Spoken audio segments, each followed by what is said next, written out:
want to open it up to everybody, okay?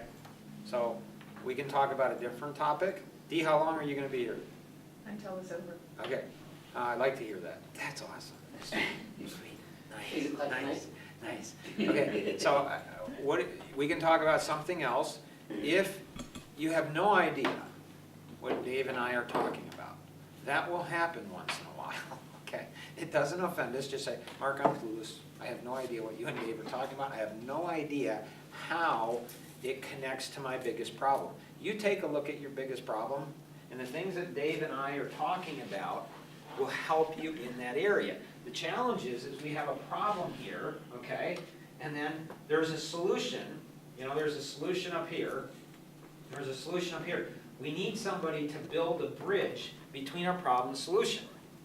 And if you've been doing this as long as Dave and I have been doing it, it's common sense. It's easy. This is how you do it. But if you haven't been doing it, you're like, I don't understand it. I have no idea what they're talking about. So it's open up. Questions, thoughts, other topics you'd like to have? Yes. FYI, I'm a Park District Commissioner in Hanover Park, Illinois. Awesome. My question, Dave, is what do you mean specifically by velocity economy?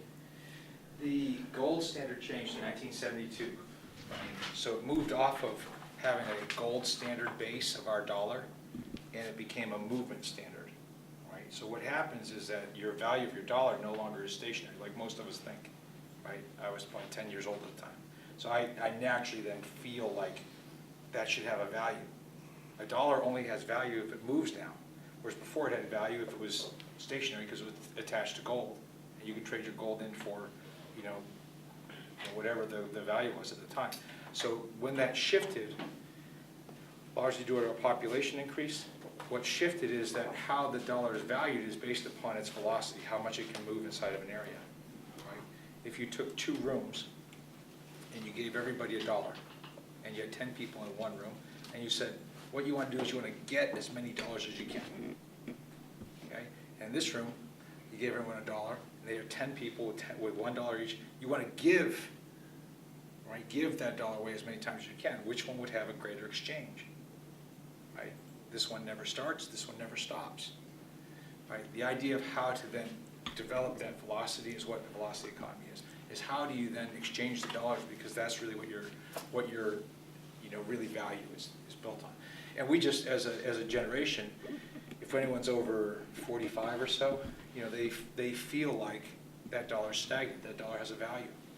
Well, that dollar has a value right now today only if it moves. That's velocity. So you have information, so you have agriculture, or you have a hunter-gatherer, you have agriculture, okay, you have manufacturing, you have service, and velocity. So it's people's talents, it's their gifts, it's their mind, their capability. There's a tremendous fear that technology is going to replace people. Their work. There's not going to be any work for people to do.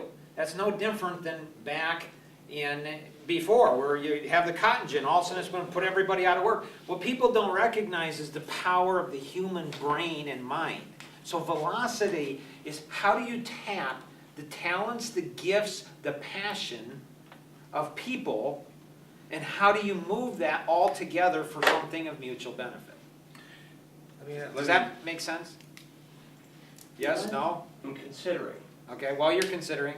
Yeah, no, but what you said about people think that, backing you up one sentence where you said that people are afraid that technology is going to replace them, that would only be true, and I might be wrong, but it would only be true if somebody believes that they're going to exchange dollars for hours is the only opportunity. Because then they truly are a slave, and slaves can be getting rid of. Let me. Yes. Right? Okay, so May 3rd. What's about when is this? It's in the morning, May 3rd. The morning at DuPage County Airport. Okay. Okay. Thank you. One of the things that's really important for park districts, like Illinois, is a very, very important state in the country because there's only 2 states that have separate taxing bodies that support their park districts. About 5 or 6% of your housing taxes go to support park district. Okay, about 70% goes to support schools, roughly about, right? Yes. So 50% to your high schools, 30% to your elementary schools, or some variation, one may be switched the other way. Illinois and California are your only two states that have separate taxing bodies for the park districts. Now, your park districts have become the clearinghouse for your community. Probably your most vulnerable place inside of your community is your park district pool. Everybody sees each other and they look and they say, oh, you're not that intimidating, right? So now that's your connection point. The churches used to be that connection point.